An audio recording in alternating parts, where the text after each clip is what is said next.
사랑은 말과 같이 쉽지는 않습니다. 사랑을 위해서는 헌신하고 희생을 해야 되거든요. 그런데 우리가 잘못하면 입으로만, 머리로만 사랑하는 경향이 많습니다. 그러나 이것이 몸으로, 우리의 삶으로 좀 이어지도록, 그래서 하나님은 사랑이시라 그랬는데 우리도 좀 사랑의 사람이 되어야 되지 않겠나. 그게 불가능한 일이 아닙니다. 하나님은 불가능도 가능케 하시고 예수 안에서 일을 행하실 수 있음을 오늘 이 시간 말씀을 통해서 회복의 은혜가 임하는 시간 되시기 바랍니다. 역사에 가장 큰 영향력을 행사하신 분이 누구냐? 예수님이세요. 그래서 우리가 서기, 예수님 이 역사의 연도를 예수님을 기점으로 그렇게 정하지 않았습니까? 이만큼 역사의 주인공이시고 역사의 중심이 있고요. 역사의 시작이 바로 예수님이 나를 위해서 죽어주시고 살아주신 그분을 통해서 이루어졌다 이 말입니다. 그러니까 세계 어떤 사람보다도 가장 영향력을 끼친 분이 바로 나의 구원자 되신 예수님입니다. 그런데 그분이 왜 죽으셨냐 이 말입니다. 오늘 이 본문 말씀을 통해서 구체적인 해답을 찾고자 합니다.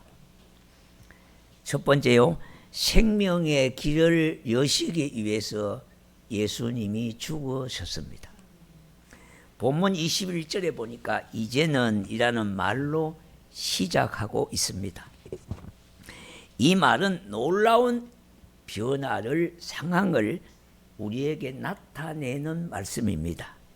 자, 그러면 본문에는요, 어떤 상황 변화가 생겼기에 이제는 이라는 말을 썼을까 하는 것입니다.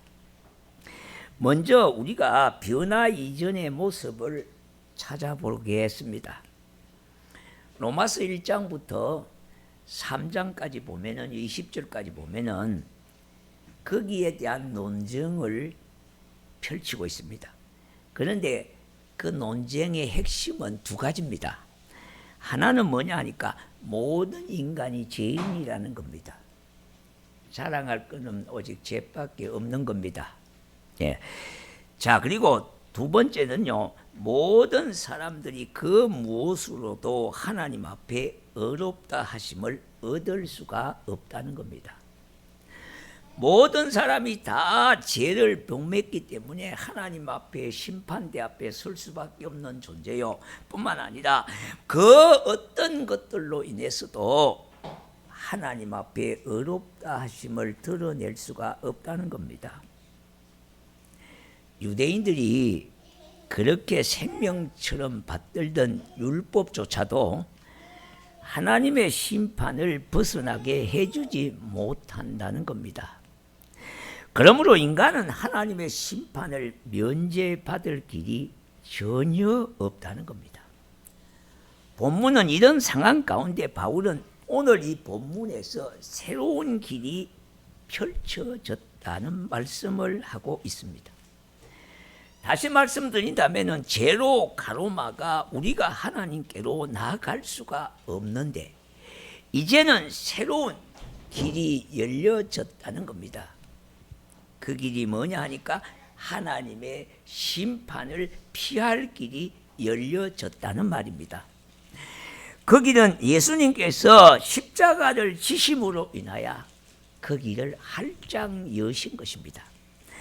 바로 하나님 앞으로 나아갈 길을 여셨다는 말입니다. 그러므로 주님께서는 요한복음 14장 6절에 이렇게 말씀했습니다. 우리가 익히 다 너무너무 잘 아는 구절 아닙니까? 그분이 바로 길이 되시고 진리가 되시고 생명이 되신다고 말씀했습니다. 그뿐만 아니라 나로 말미암지 않고는 아버지께로 올 자가 없다고 단언하고 있습니다.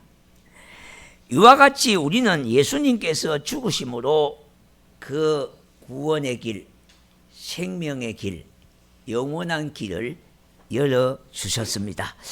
그래서 하나님의 심판을 피할 길, 다시 말해서 구원의 길이 열려졌던 겁니다. 예수님께서 십자가에서 죽어주심으로 우리에게 구원의 길을 여셨다고 말씀했습니다. 하나님 앞에 당당하게 나아가는 길을 예수를 통해서 그 길을 열어주셨습니다. 그러므로 앞으로 저 영원한 하나님 나라에 들어갈 수 있는 길이 저와 여러분에게도 주어졌다는 이 놀라운 은혜에 우리는 감사 안 할 수가 없는 것입니다. 그래서 기독교는 감사의 종교입니다. 하나님의 은혜를 아무리 생각해도 감사한 것밖에 없어요. 오늘까지 이끌어 주신 것도 하나님의 은혜요. 오늘까지 나의 생명을 보존해 주신 것도 하나님의 은혜라는 말입니다. 우리가 나이가 많아서 이제 죽을 날이 얼마 남지 않았다고 하는 말도 할 수가 있지만은 5분 전후를 알 수 없는 것이 인간사의 일들입니다. 그렇기 때문에 오늘 하루하루에 눈을 뜨게 하시고 오늘 걸어서 하나님의 교회에 나와서 예배드릴 수 있는 이와 같은 은혜를 있게 하신 것도 하나님의 인도하심의 은혜라는 말입니다. 그래서 얼마나 복된 자리에 여러분이 머물고 있습니까? 생각만 해도 하나님의 은혜 옳습니다. 그렇게 고백할 수밖에 없는 것입니다. 두 번째는요, 구원의 선물을 주시기 위해서 예수님이 죽어주셨습니다. 오늘 이 본문 21절 이제는 이라고 하는 말은 새로운 변화를 이해하기에 대단히 중요한 신학적인 표현으로 설명하고 있습니다. 뭐가요? 하나님의 한 의가 나타났다고 했습니다. 이것을 이해하게 될 때에 예수님께서 십자가에 달리신 것이 왜 구원의 길을 여신 것인지를 알 수가 있게 되는 겁니다. 이 말씀을 이해하기 위해서는 20절의 말씀을 참고하셔야 합니다. 그러므로 율법의 행위로 그의 앞에 의롭다 하심을 얻을 육체가 없나니 율법으로는 죄를 깨달음이니라 했습니다. 우리가 하나님의 말씀을 통해서 우리의 심령을 조명해 보면은 깨닫게 되는 것이 죄밖에 없습니다. 하나님 앞에 우리 인간의 의는 한 톨만치라도 없다는 겁니다. 그 일이 있다면 하나님의 은혜요. 내가 쓰임받았다고 하는 도구에 불과한 것이지만은 부족하고 허물 많고 연약한 도구지만은 하나님이 써주셨다고 하는 것에 감사할 수밖에 없습니다. 뿐만 아니라 여러분들도 마찬가지입니다. 오늘까지 하나님께서 인도해 주신 것도 돌아보니까 하나님의 은혜라고 하는 말밖에 할 수 없음을 깨닫게 되지는 겁니다. 세상사의 이인들이나 세상사의 유명한 사람들의 자서전을 보면은요, 한결같이 자기가 잘했다는 것밖에 없습니다. 그런데 우리 예수 믿는 사람은요, 돌아보니까 내 부족한 것밖에 없고 십자가의 뜨거운 사랑과 은혜로 비춰보니까 허물 많은 죄밖에 없다고 하는 것이 정상이라는 겁니다. 자, 여러분, 이것을 깊이 깨닫는 것이 은혜예요. 깨닫는 것이에요. 이것을 깨달아서 실천하는 삶이 능력의 삶이고 축복의 삶이고 믿음의 삶이라는 거예요. 이 은혜를 충만히 누리는 저와 여러분이 되시기를 축복합니다. 자, 여러분, 사람들이 대체로 자기가 죄를 지었다는 사실은 인정합니다. 어떤 분은 그래요. 죄가 많아서 내가 뭐 교회를 갈 수가 있겠느냐. 죄 많은 세상 속에 살다 보니까 늘어난 것은 죄밖에 없다고 이렇게 스스로를 그렇게 인정하는 사람들도 있습니다. 자, 그런데요, 일반적으로 죄인이라고 하는 것을 인정하는 것은 큰 문제가 되지 않습니다. 문제는 이 죄를 해결하기 위하여 어떻게 해야 할 것인가에 달려 있습니다. 인간의 근본적인 문제는 하나님을 떠났던 언제에서 오지 않습니까? 죄가 있다고 하는 것은 정상이다 이 말입니다. 거기 문제될 것이 없다는 말입니다. 왜 성경은 뭐라고 했습니까? 의인은 없나니 하나도 없다 그랬어요. 온 세상에 죄를 뻔한 죄인밖에 없다 이 말입니다. 그런데 그 죄를 어떻게 해결하느냐에 따라서 영원한 생명을 얻게 되고 구원을 얻게 되고 영생의 길을 가게 되어지는 거예요. 그런데요, 대부분의 종교가 해결책을 제시합니다. 그런데 그 내용을 보면 이런 것들입니다. 착한 일을 하고 덕을 쌓으면 그 지은 죄가 상세 없어진다는 말입니다. 다시 말씀드린다면 감행되어진다 이 말입니다. 자, 여러분, 지은 죄보다 선행을 더 많이 행하면은 그 선행이 지은 죄를 덮고서 그 공로로 인해서 공덕으로 인해서 천국에 들어갈 수 있다고 그렇게 말하는 것이 일반적인 세상 종교들이다 이 말입니다. 여기에는 불교도 마찬가지입니다. 힌두교도 마찬가지입니다. 이슬람교도 마찬가지입니다. 정통파 유대교도 마찬가지입니다. 그렇게 가르치고 있기 때문인 거예요. 세상의 모든 종교가 그렇게 가르치고 대부분 사람들이 그것을 그렇게 하려고 노력을 합니다. 그러면 문제는요, 그걸 하나님이 인정하시느냐 안 하시느냐의 문제입니다. 하나님은 거기에 대해서 아니라고 단정하고 있습니다. 다시 말씀드린다면 아무리 선행을 하고 구제를 하고 공을 쌓고 덕을 쌓아도 우리가 지은 죄는 그대로 남아있는 겁니다. 자, 여러분, 100가지 교통법규를 철저하게 준수해도요, 한 가지 어기면은 스티커가 발부가 되어집니다. 자, 여러분, 내가 수십 년 동안 교통법규를 잘 지켜왔다고 주장해도 한 번의 실수로, 잘못으로 스티커가 발부됐다면은 흠이 있게 되어지는 겁니다. 자, 우리가 세상에서는 그것을 칭찬받을 수 있는 일이라고 볼 수 있겠지요. 세상에 모범생으로 살았으니까요. 그러나 은초적인 하나님을 떠난 죄는 해결될 수가 없는 겁니다. 이것이 복음이라는 거예요, 복음. 그런데 하나님께서는 이 문제를 해결할 특별한 선물을 마련해 주셨습니다. 그것이 뭐냐 하니까 하나님의 한 의가 나타났다는 겁니다.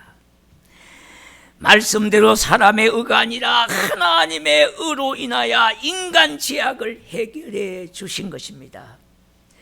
인간이 능력이 있어도요, 자신의 의로는 해결할 수 없는 길이 하나님의 의로 해결되어졌어요. 아무리 다른 사람과 비교해서 도덕적으로 윤리적으로 흠이 없고 남달리 선행을 행하였다고 해도 그것으로는 한계가 있다는 겁니다. 물론 세상 사람들로부터 존경받고 신뢰받고 인정받을 수는 있지만은 하나님을 떠난 죄의 문제는 해결할 게 없다 이 말입니다. 아무리 다른 사람과 비교해서 도덕적으로 윤리적으로 흠이 없고 남달리 선행을 많이 했다고 해도요, 그건 아니라는 겁니다. 여러분, 중국을 예로 듣기가 좀 그렇고요, 또 일본의 예를 듣기가 좀 그렇고, 우리가 김포에서 제주도를 가려면 제주도 가는 비행기를 타야 합니다. 그래야 남해 바다를 건널 수가 있습니다. 비행기를 타지 않고는 갈 길이 없습니다. 마찬가지입니다. 예수 그리스도의 의를 힘입지 않고는 천국 갈 길이 없다 이 말입니다. 바로 예수님께서 우리에게 선물로 주시기 위하여 하나님의 의를 준비하셨는데 그것이 뭐냐 하니까 십자가의 죽으심을 통해서 그 길을 마련해 주셨다 이 말입니다. 그래서 우리 찬송에 보면요, 예수 공로 힘입어 천국 가게 하소서. 보배로운 의로운 피가 저와 여러분의 죄를 속해 주셔서 영원한 생명의 길로 가게 하셨어요. 그것 때문에 예수님께서 죽으셨다는 겁니다. 우리가 고난주간을 통하여 이 의미를 깊이 좀 깨달으셔야 돼요. 나 때문에 예수님이 죽으셨어요. 며느리 때문에 죽어진 것도 아니고요, 시아버지 때문에 죽어진 것도 아니고, 남편 때문에 죽어진 것도 아니고요, 나를 위해서 죽어주셨다 이 말입니다. 이 은혜를 생각할 때에 많이 입이 있어도 그 입 닫아가지고 어떻게 주님을 찬양하고 그 위대함을 높이며 그에게 감사할 수가 있겠습니까? 허물 많은 부족한 것밖에 없고요, 연약한 것밖에 없습니다. 이것이 복음이라는 겁니다. 복음. 세 번째는요, 믿음으로만이 구원을 받기 위해서입니다. 오늘 이 본문은 아니지만 28절을 보면은요, 사람이 의롭다 하심을 얻는 것은 율법의 행위에 있지 않고 믿음으로 되는 줄을 우리가 인정하노라 그렇게 했어요. 우리의 죄가 해결받고 하나님 앞에 의롭게 되려면 사람으로는 불가능하고 하나님의 의를 힘입어야 된다고 말씀드렸습니다. 그렇다면 우리가 어떻게 하나님의 의를 힘입고 의롭게 될 수가 있습니까? 간단히 말해서 믿음이라는 겁니다. 우리가 믿을 때에 하나님의 의가 내 것이 되고요, 우리는 그 의로 하나님 앞에 제 문제를 해결받게 되고 의로운 사람이라 칭의를 받게 되는 겁니다.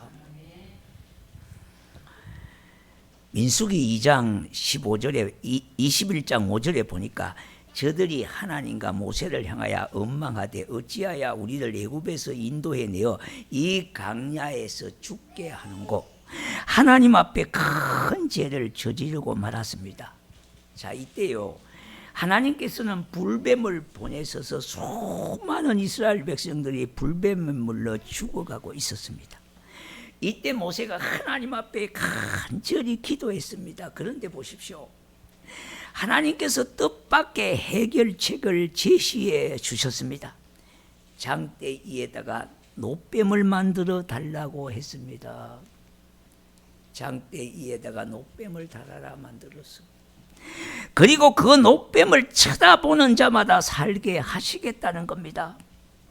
그런데 정말로요, 이스라엘 백성이 노뱀을 쳐다보자 살게 되어졌습니다. 바로 이것입니다. 하나님께서 우리의 죄를 해결하시는 방법은 바로 믿음인데요, 이것을 위하여 예수님이 죽어주셨다 이 말입니다. 하나님께서 예수님을 십자가에 달려 죽게 하심으로 이 예수의 피로 너희들의 죄가 사해질 것이라고 말씀했습니다. 그래서 그 노뱀을 쳐다보는 것이 믿음입니다. 그래서 그 쳐다보는 자가 살아가게 되어졌어요. 그 말씀을 믿고 예수를 영접하면 그의 모든 죄는 사함을 받고요, 그는 구원을 받게 되는 겁니다. 이스라엘 백성이 어떻게 노뱀을 쳐다본다고 노뱀의 독이 치료가 되겠느냐고 따지면은요, 그 독으로 죽게 되는 겁니다. 그러나 저들이 믿고 노뱀을 쳐다볼 때에 하나님께서 그것을 의로 여기셔서 하나님의 의가 되게 하셨어요. 마찬가지로 예수 그리스도를 믿으면은 그것을 의로 삼으시는 겁니다. 예수님께서 바로 죽으신 이유가 여기에 있습니다. 우리로 하여금 믿음으로 구원을 받을 수 있게 하시기 위하여 그렇게 죽으셨다 이 말입니다. 이 십자가의 은혜를 믿고 의지하는 자들에게 구원의 문을 열어주신 겁니다.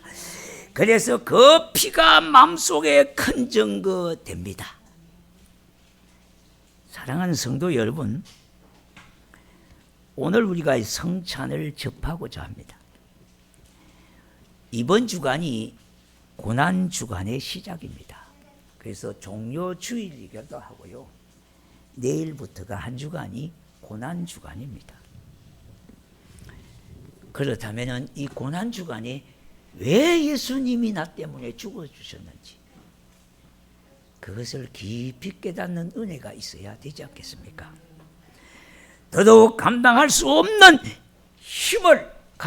있는 힘을 우리에게 주시고, 이 세상 살다 보면은요, 힘겨울 때가 너무 많지 않습니까? 인간의 힘으로는 감내할 수 없는 것들이 한두 가지가 아닙니다. 그럴 때마다 나를 위해서 죽어주시고 나를 위해서 살아주신 십자가의 그 사랑 아니고는 해결할 길이 없다 이 말입니다. 여기에 있는 목사도 마찬가지입니다. 십자가에 달려 계신 예수님을 바라볼 때, 여러분도 마찬가지입니다. 그 예수님을 바라볼 때에 모든 문제가 주님 안에서 해결될 수가 있는 것입니다. 성경에 보면은 주 안에서라고 하는 말이 너무 많이 있습니다. 우리의 생각도 하나님의 말씀에 초점을 맞추고, 여기에 있는 목회자도 마찬가지고요, 앞으로 후임으로 오실 우리 성목사님도 마찬가지고, 예수님을 다 쳐다보고 지향한다면 주 안에서 한마음 한뜻이 될 수 있어요. 교회는요, 특별한 자치 기능이 있는 그런 것이 교회입니다. 다시 말씀드린다면 교회마다 자율권이 주어졌습니다. 그래서 비영리 법인이고, 법인은 아니지만은 비영리 사단 임의단체입니다. 그래서 교회마다 정관이 있고 규약이 있습니다. 왜냐? 자율권이 있다 보니까 이 사람 저 사람 말이 다를 수가 있습니다. 그렇기 때문에 규약과 정관이 필요합니다. 원래 사단법인은 정관에 의해서 운용이 되어지는 겁니다. 그래서 교회도 거기에 준하기 때문에 규정이 있고 정관이 있고 규칙이 있는 겁니다. 왜? 우리는 부족하고 연약하기 때문에 다 생각의 차이도 있고요, 남녀노소의 차이도 있고요, 특히 MZ세대의 분들과 60대, 70대의 분들하고는 너무너무 차이가 많이 납니다. 그래서 제일 많이 교회를 떠나는 분들이 20대 후반에서 40대 후반입니다. 이걸 소위 20년 세월 MZ세대라 그래요. 부부간에도 부자간에도 소통이 안 됩니다. 아버지의 생각이 다르고 아들의 생각이 다르고, 네. 뿐만 아니라 남녀노소의 차이도 분명히 납니다. 그럴 때에 우리는 예수님을 바라보셔야 돼요. 모든 초점은 예수님이, 만약에 예수님이라면 나를 어떻게 생각하실까? 여기에 우리의 초점이 맞추어진다면 주 안에서 그 일을 이룰 수가 있습니다. 그래서 이 땅의 교회는 온전한 교회가 하나도 없습니다. 더 좋은 교회만 있을 수가 있습니다. 왜 그렇습니까? 허물 많은 우리가 있기 때문에 온전한 교회가 될 수가 없습니다. 그러나 좋은 교회는 하늘에서 떨어지는 것이 아니라 저와 여러분 스스로가, 이제 앞으로 후임하신 목사님과 만들어가야 될 교회입니다. 그러면 더 좋은 교회를 만들 수가 있습니다. 이 교회를 우리 생각하시면서 오늘 이 자리에 참여한 교우들이 십자가의 은혜를 의지하면서 살아가는 성도가 되시기를 주의 이름으로 축복합니다. 네,